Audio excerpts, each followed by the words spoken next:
नमस्कार प्रेक्षकांनो, आजच्या भागामध्ये आपण बघूया. इथे तेजसला अटक झाल्यानंतर सुगंधा मात्र देवाजवळच येऊन बसलेली असते. गणपती बाप्पांना म्हणत असते की लवकरात लवकर तेजसला सुटू दे, तो निर्दोष सिद्ध होऊन घरी येऊ दे.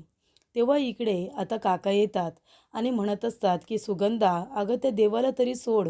आता देव काय करणार आहे तू सांग मला. तुझ्या लेकाने लाच घेतली म्हणूनच त्याला अटक झाली आहे ना. त्याच्यामध्ये देवाला कशाला त्रास द्यायचा. देव काय करणार आहे. देव पण सत्याचीच बाजू घेणार ना. तेव्हा इकडे आता सुगंधा म्हणत असते की माझ्या मुलावरती पूर्ण विश्वास आहे आणि त्याच्या बायकोवरती सुद्धा. त्याची बायको त्याला निर्दोष सिद्ध करून घेऊन येणार आहे आणि माझा तिच्यावरती पूर्ण विश्वास आहे. तेव्हा इकडे तात्या म्हणत असतात, ती बोलली म्हणून तुझा लेक निर्दोष सिद्ध होत नाही. ती म्हणाली की मी प्रयत्न करेन म्हणून त्याला सोडवण्यासाठी. तेव्हा सुगंधा म्हणते, ते काही का असेना, पण माझा मुलगा गुन्हेगार आहे हे सुद्धा अजून सिद्ध झालेलं नाही आहे. त्याला कुणीतरी फसवूसुद्धा शकतं आणि तुम्ही उगाच माझ्या मुलाच्या विरोधामध्ये बोलू नका. नेहमीच त्याच्यावरती अविश्वास दाखवत आलात म्हणून तो नेहमी चुकीचा आहे असं होत नाही. ह्या वेळेला माझ्या तेजसने काहीही केलेलं नाही आहे, मला खात्री आहे. त्याला या सगळ्या प्रकरणामध्ये फसवण्यात आले असं सुगंधा आता स्पष्टपणे तात्यांना बोलते. तरी ते मानसी, रणजित, वकील तिघे जण आलेले असतात तेजसबरोबर बोलायला. सगळेजण तेजसला विचारत असतात की नेमकं काय घडलं ते सांगा. तुमच्याकडून कुणी सही करून घेतली का? तुम्ही खरोखर लाच घेतली आहेत का? ते पैसे तुम्हाला कुणी जबरदस्तीने दिले का? हे सगळं आता विचारलं जात असतं. मानसी म्हणत असते की तेजस, मला माहिती आहे तुम्ही अजिबात लाच वगैरे घेणार नाही. तुम्हाला जबरदस्तीने कोणीतरी पैसे दिलेत का? म्हणजे धमकी वगैरे देऊन, बरोबर ना? कारण माझा तुमच्यावरती पूर्ण विश्वास आहे. वकील म्हणत असतात की हे बघा, खरं खरं सांगा, तुम्हाला कुणी जबरदस्तीने पैसे दिलेत की तुम्ही खरोखर लाच घेतली, हे सगळं सत्य आम्हाला कळलं पाहिजे. तेव्हा मानसी म्हणते, नाही, तेजसवरती माझा पूर्ण विश्वास आहे. ते कधीच लाच वगैरे घेणार नाही. त्यांनी हे सगळं जाणून बुजून तर मुद्दामून केलेलंच नाही आहे. तुम्हाला नक्कीच कुणीतरी फसवले ना. असं कुणीतरी आहे जे तुमच्या तोंडावरती गोड आणि मागोरी तुमचा काटा काढते. त्याच व्यक्तीने तर पैसे आपल्या कपाटामध्ये ठेवलेले नाही आहेत ना. हे बघा तेजस, खरं खरं सांगा, ते पैसे आपल्या कपाटात सापडलेत आहो. तुम्ही जर काही बोलातच नाही तर मला कसं कळणार. आपल्याला तुम्हाला निर्दोष सिद्ध करायचं आहे, त्यासाठी आम्ही इथे आलो आहे ना. तेव्हा तेजस, सांगा ना, काहीतरी सांगा, नेमकं काय घडलं होतं ते तरी आम्हाला कळू दे. तेव्हा इकडे बोलता बोलता मानसी तेजसचा हात आपल्या हातामध्ये घेते आणि हे आता रणजितला बघवत नाही की मानसीने तेजसचा हात पकडलाय, त्याला आधार दिलाय. तेव्हा इथे रणजित म्हणतो की हे बघा तेजस साहेब, असं करू नका. इथे आम्ही आलो आहे, तुमच्यासाठी आलो आहे ना. हे बघा, आम्ही आहोत तुमच्यासाठी. तुम्हाला बाहेर काढण्यासाठीच आम्ही इथे आलो आहे. पण प्लीज बोला ना, काहीतरी आम्हाला सांगा. आणि बोलता बोलता तेजसचा हात माणसीने आपल्या हातामध्ये घेतलेला असतो आणि त्याच्यानंतरला तिथे रणजित येतो आणि तो माणसीच्या हातावरती आपला हात ठेवतो आणि गच्च पकडतो. तेव्हा इकडे रणजित म्हणत असतो, तेजस साहेब बोला ना, आम्ही तुमच्यासाठी इथे आलो आहे, काहीतरी सांगा आम्हाला. तेव्हाच आम्ही तुमची केस लढू शकतो ना. माझे वकील आले तुमच्यासाठी, तुम्ही त्यांच्या प्रश्नांची उत्तरं द्या, म्हणजे ते तसा अभ्यास करतील तुमच्या केसचा. तेव्हा इकडे रणजित आता हे सगळं माणसीचा हात पकडूनच बोलत असतो. तेव्हा इथे तेजस रणजितकडे बघतो, त्याच्या हाताकडे बघतो आणि तो म्हणत असतो की तुम्ही आयुष्यभर इथे मिस लकी चामचा असाच हात पकडून ठेवायला हवा आहे. त्यांची साथ द्यायला हवी. सुखात दुःखात त्यांना नेहमी आनंदी ठेवलं पाहिजे आणि माझी तरी तुमच्याकडून हीच अपेक्षा आहे. तेव्हा इकडे आता तेजस काहीच बोलत नाही. तेजस आपल्या मनामध्ये म्हणतो की जर मी गप्पच बसलो ना तर जास्त बरं होईल. मी जर बोलायला गेलो तर नेमकं त्यावेळेला काय घडलं होतं सगळ्यांना कळेल आणि जर मी निर्दोष सिद्ध झालो तर लकी चार्म काही मला सोडून जाणार नाही. त्याच्यामुळे हीच संधी आहे, काही बोलायचंच नाही, म्हणजे इथे माणसी मला सोडून जातील असं आता तेजसला वाटत असतं आणि म्हणूनच तो गप्प बसतो. पण हा तेजसचा मूर्खपणा आहे हे त्याला कळतच नसतो. तेव्हा मानसी म्हणत असते, हे बघा राष्ट्रहित असं करू नका. प्लीज सांगा ना, त्यावेळेला नेमकं काय घडलं होतं. कुणी तुम्हाला जबरदस्तीने पैसे सांगितले होते का कपाटामध्ये ठेवायला, सांगा ना. आणि लाच घेतलेले पैसे तुम्ही कपाटामध्ये आणून का ठेवाल. हे सगळं का केलं तुम्ही. हे तुम्हाला जबरदस्तीने कुणी करायला सांगितलं आहे का. तुम्हाला कुणी फसवतं आहे का. काहीतरी बोला राष्ट्रहित, सांगा ना. त्याशिवाय तुम्हाला कसं काय बाहेर काढायचं, असं मानसी म्हणते. तर आता तेजस हा गेलेला असतो जेलमध्ये. हे सगळं कारस्थान असतं गायत्रीचं. ते तर प्रेक्षकांनो आपल्याला सगळ्यांनाच माहिती आहे. कारण गायत्रीला माहिती आहे संपूर्ण प्रभुनिवासामध्ये तेजसच खूपच जास्त हुशार आहे. बाकी सगळेजण इमोशनल फूलसुद्धा आहेत आणि त्याचबरोबर सगळेजण जरा डमसुद्धा आहेत. तेव्हा इकडे आता गायत्रीला माहिती असतं की तेजस खूपच जास्त हुशार आहे. एकदा का त्याला जेलमध्ये टाकलं की या घराचं खच्चीकरण होईल तिला बरोबर माहिती आहे. तेव्हा ती ती फाईल आता बाहेर काढते ज्याच्यामध्ये तिच्या वडिलांना अटक झाली होती. ही बातमी छापून आली होती की त्यांनी खूप मोठा फ्रॉड केला होता. तेव्हा गायत्री म्हणत असते की बाबा आता ह्या लोकांना कळेल की जेव्हा आपला माणूस जेलमध्ये असतो ना तेव्हा काय दुःख होतं ना ते या माणसांना आता कळेल. तेव्हा इकडे गायत्री म्हणत असते की बरं झालं ना हा तेजस तर आता गेला जेलमध्ये आणि तसंच इथे आता आपला तरणा ताठा मुलगा करता धरता हा जेलमध्ये गेला आहे म्हणजे तात्यासाहेबांचा कणाच मोडला आहे. त्यांचा आधारच निघून गेला आहे. त्याचबरोबर आता तेजस हा इतका हुशार माणूस जेलमध्ये गेला आहे म्हणून मला त्याचा वेगळा फायदा झाला आहे. सूरज तर काय दारू पिऊन लोळत असतो. आभाला मी माझ्या गिनतीतच पकडत नाही आणि राहिला प्रश्न दिनेशचा. दिनेश माझ्या शब्दाच्या बाहेर नाही आहे. तो कधीच माझ्या विरोधात जात नाही. आणि इथे आता राहिला प्रश्न सासूबाईंचा. आपला लाडका लेक जेलमध्ये गेलाय. त्या दुःखामध्ये त्या पूर्णपणे आता बुडून गेलेल्या आहेत.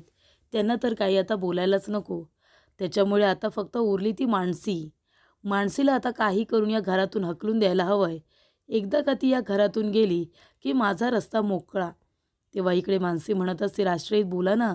अहो तुम्ही काहीच का बोलत नाही? प्लीज गप्प बसू नका. राष्ट्रहित काय झाले सांगा ना. कुणी तो पेपर तुमच्या इथे फाईलमध्ये ठेवला? कुणी ते पैसे आपल्या कपाटामध्ये ठेवले? पैसे तर सापडलेत ना कपाटामध्ये. ते तुम्ही ठेवले होतेत का राष्ट्रहित? अहो काहीतरी बोला ना. त्याशिवाय कसं कळणार आहे? तेव्हा इथे तेजस मात्र आता गप्पच असतो. हवालदार सर येतात आणि म्हणत असतात की झालं का तुमचं? तुमची वेळ संपत आली. चला आता. तेव्हा इथे आता वकील साहेब म्हणत असतात अहो वेळ संपायला त्यांनी काही बोललं तर पाहिजे ना. ते आम्हाला अजिबात सहकार्य करत नाही आहेत. ते आम्हाला काही सांगत नाही आहेत. जरा थोडा वेळ द्या. तेव्हा हवालदार म्हणतात बरं ठीक आहे. अजून तुम्हाला 5 मिनटं देतो. जे काही बोलायचं आहे ते लवकर बोलून घ्या. मी बाहेर वाट बघतोय. आता जास्त वेळ दिला जाणार नाही. तेव्हा इकडे मानसी म्हणत असते राष्ट्रहित का करताय तुम्ही असं सांगा ना. का करताय तुम्ही असं? का मला खरं काय आहे ते सांगत नाही? हे बघा राष्ट्रहित तुम्ही गप्प बसू नका. तुम्हाला जर कोणी फसवलंय तर तसं सांगा. तुमच्याकडून चूक घडली असेल तर तसं सांगा. तेव्हा इथे तेजस म्हणत असतो की मला रणजित साहेबांबरोबर बोलायचं आहे.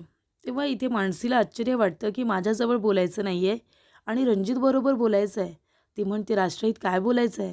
माझ्याजवळ पण बोला ना. तेव्हा इकडे वकील म्हणतात मला पण सांगा. मी तुमची केस लढणार आहे ना.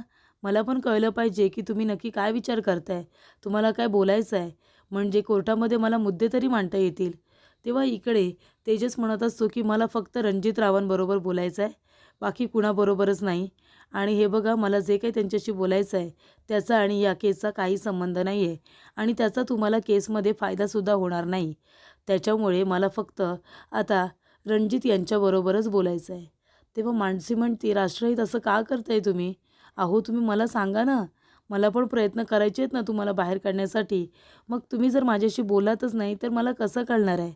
तेव्हा इकडे तेजस म्हणतो हे बघा लकी चाम मला फक्त रणजित साहेबांबरोबर बोलायचं आहे प्लीज. तेव्हा इथे मानसी आता बाहेर येते. मानसीला वाटत असते की तेजस एवढा काय बोलतोय रणजितबरोबर. तेव्हा ती बाहेरच आता बसलेली असते. तेव्हा इकडे तेजस म्हणत असतो की हे बघा रणजितराव मला तुम्हाला फक्त एक गोष्ट सांगायची आहे आणि ते म्हणजे की उद्या कोर्टात केस उभी राहणार आहे. माझ्यावरती आरोप प्रत्यारोप होणार. मी कसा गुन्हेगार आहे हे सगळेजण बोलतील. ते पटवून देतील कोर्टाला असे पुरावे सादर करतील. मी किती खोटं आहे हे सगळेजण पटवून देतील. पण हे सगळं करत असताना हे सगळं होत असताना आहे ना मानसी यांना खूप त्रास होणार आहे मला माहिती आहे. तेव्हा तुम्ही माझ्या मैत्रिणीची काळजी घ्याल का? आणि नुसती काळजी नका घेऊ मैत्रीपुरती. तर मैत्रीच्या पलीकडे जाऊनच तुम्ही तिची काळजी घ्या. आयुष्यभर तिला सांभाळा. तिला काय हवं नको ते सगळं बघा. तुम्ही तिचा खूपच जास्त इथे आता विचार करा असं मला वाटतं. माझ्या मैत्रिणीला एकटं नका सोडू तुम्ही. तुमच्या साथची गरज आहे तिला. आयुष्यभर तुम्ही तिची काळजी घ्याल ना. तेव्हा इकडे तेजस म्हणत असतो की माझ्या मैत्रिणीला एकटं नका सोडू. तिची काळजी घ्या, कारण आता त्याला असं वाटत असतं तो कायमचा जेलमध्ये जाणार आहे. कारण त्याला तो गुन्हा कबूल करून घ्यायचा आहे आणि त्याला जेलमध्ये जाऊन त्याला काही करून इथे आता मानसीला आपल्या आयुष्यात काढायचं आहे. मानसीला आपल्या आयुष्यातून काढून टाकलं की मग ती आपल्या आयुष्यामध्ये चांगल्या व्यक्तीचा विचार करेल, असं आता राष्ट्रहित याला वाटत असतं, म्हणजे तेजसला. तर इकडे आता तेजसने रणजित साहेबांना सांगितलेलं असतं की मानसीची काळजी घ्या आणि नुसतं मित्र म्हणून नाही तर मित्राच्या पलीकडे जाऊन काळजी घ्या. आयुष्यभरासाठी म्हणजे तिच्याबरोबर लग्न करा. इनडायरेक्टली तेजसने रणजितला सांगितलेलं असतं की तिच्याबरोबर लग्न करा, सुखाने संसार करा, असं सांगितलेलं असतं. आणि त्यामुळे रणजित हे सगळं ऐकून खूप जास्त खुश असतो. आधी त्याला असं वाटत असतं की कदाचित तेजसला त्याच्यावरती संशय आला आहे की या सगळ्यामध्ये मी सामील आहे. पण तेजसला माझ्यावरती अजिबात संशय आलेला नाही आहे. तो तर मला आता इथे मानसीची जबाबदारी देतो आहे. तेव्हा मानसी म्हणते, सांगा ना रणजित, काय बोलले तेजस? तेव्हा इथे रणजित म्हणत असतो की तेजसने मला एक जबाबदारी दिली आणि ती जबाबदारी व्यवस्थितरित्या पार पाडायला सांगितली. तेव्हा मानसी म्हणत असते की तुम्हाला जबाबदारी दिली आहे ना, मग तुम्ही अगदी व्यवस्थितच पार पाडाल. तेव्हा इकडे आता तेजस म्हणत असतो की माझ्या मैत्रिणीची काळजी घ्या.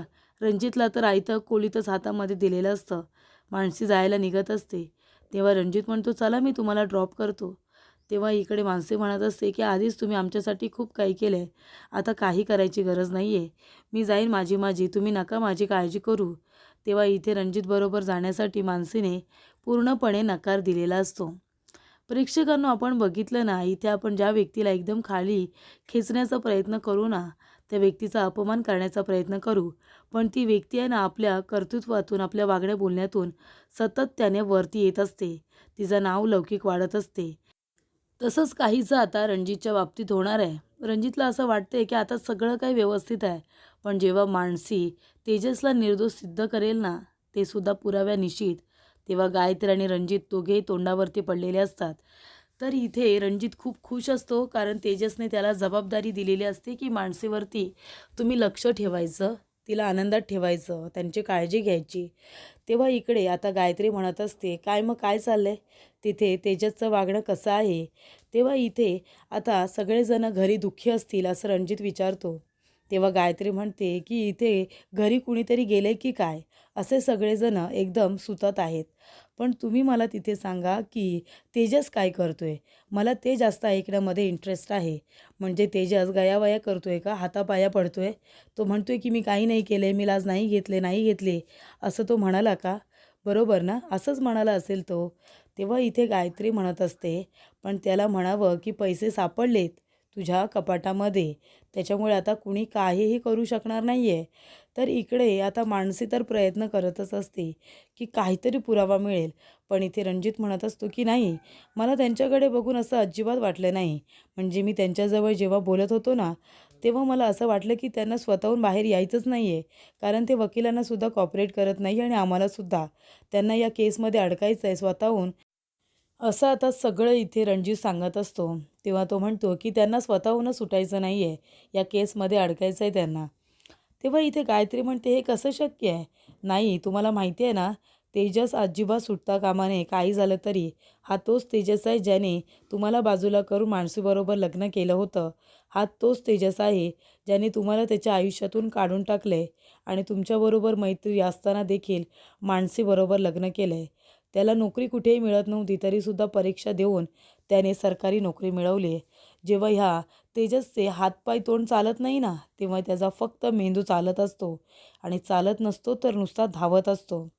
तर इकडे आता मानसी आलेली असते. मानसी ते लकी चार्म उडवते आणि ते लकी चार्मच्याच हातामध्ये येतं, म्हणजे मानसीच्या. तेव्हा इकडे आता तेजस मानसीच्या केसांना तेल लावून देत असतो, त्याची मालिश करून देतो.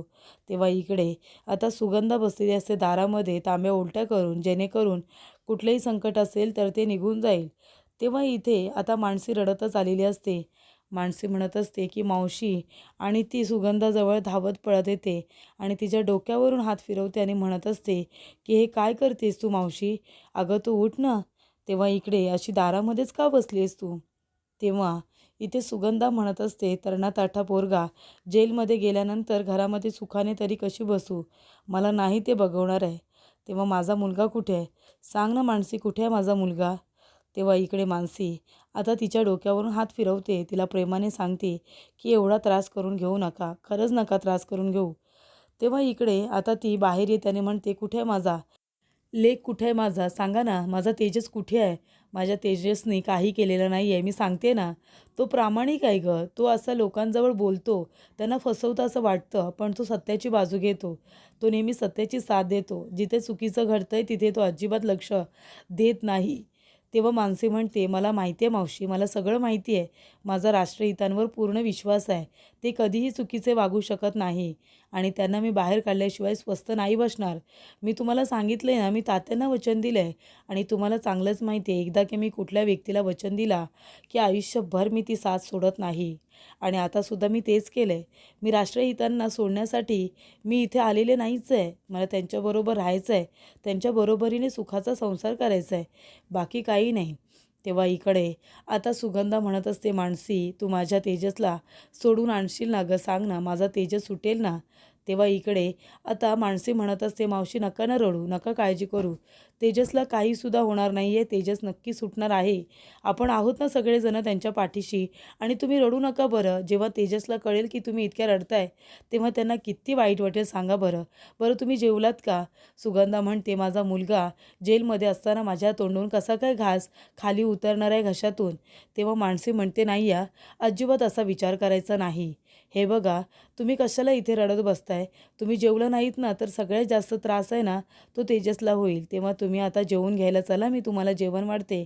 आणि इथे उंबऱ्यामध्ये जो तांब्या उलटा करून ठेवलेला असतो तो तिथे ठेवता ती लगेचच उचलते आणि म्हणते की चला मावशी, आतमध्ये जाऊया, तुम्हाला मी जेवायला वाढते, 2 घास खाऊन घ्या.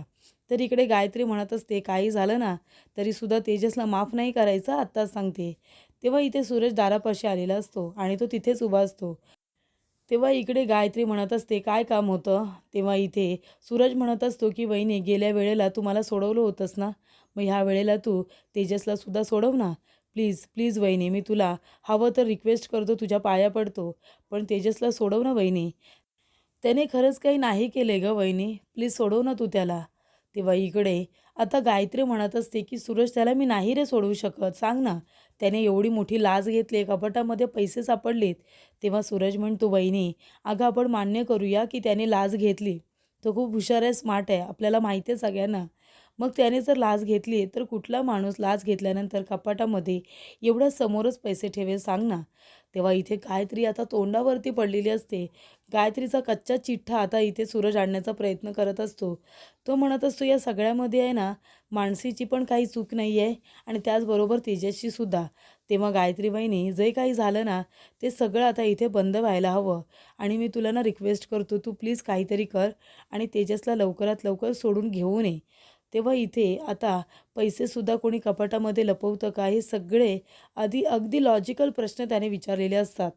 तेव्हा इकडे गायत्रीला ते बघवत नाही. गायत्री म्हणते, हे घे, घे पैसे घे आणि जा जरा घासा ओळा करून ये, मेंदूला आराम घे, जा जा. आणि त्याला ती मुद्दामून पैसे काढून देते, जेणेकरून त्याला जे पडलेले प्रश्न आहेत ते त्याने कुणालाही सांगू नयेत म्हणून. तेव्हा इथे तोंड बंद करण्यासाठी त्याला पैसे देण्यात येत असतात. तर इथे तेजसला आता जेवण आलेलं असतं. त्याच्या फुड्यामध्ये सारून ते जेवण दिलेलं असतं. तेव्हा इथे तेजस म्हणत असतो की आता जेवायला सुद्धा मन देत नाही आहे. घरी सगळेजण जेवले असतील का? तर इथे लकी चार्म जेवले असतील का असं त्याला वाटत असतं. आणि घास खाऊ की नको, खाऊ की नको असे प्रश्न त्याला पडलेले असतात. तेव्हा इथे तेजस म्हणतो, हे जर सगळं वहिनीने केलं असेल तर का? असा प्रश्नसुद्धा त्याला पडलेला असतो. तर पुढील भागामध्ये आपण बघूया, इथे आता कोर्टामध्ये केस उभी राहिलेली असते. तर इथे सरकारी वकील तर असतातच, पण तेजसच्या बाजूने सुद्धा रणजितचे वकील असतात.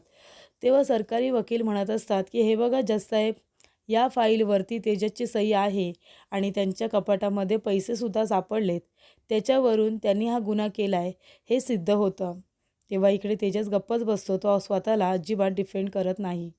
तेव्हा इकडे मानसी म्हणत असते की राष्ट्रहित काहीच का बोलत नाही. तेव्हा तेजस आता गप्प जाऊन उभा राहिलेला असतो, कारण त्याला अजून इज्जत कुणाचीही जाऊ द्यायची नसते. तेव्हा इथे मानसी म्हणत असते की तात्या, तुम्ही नका काळजी करू, काही नाही होणार तेजसला. तेव्हा इकडे आता तात्या म्हणत असतात की आमच्या नशिबामध्ये एक तरी प्रभू जेलमध्ये जाऊन राहणं हे लिहिलंयच आणि म्हणूनच तो पुन्हा जेलमध्ये गेलाय, त्याच्या कृतीतून गेलाय तो. तेव्हा इकडे आता खूपच जास्त टेन्शनमध्ये असते ती म्हणजे मानसी. या सगळ्यातून ती कशा पद्धतीने तेजसला बाहेर काढणार हा तिच्यासमोर आता खूप मोठा टास्क बनलेला आहे.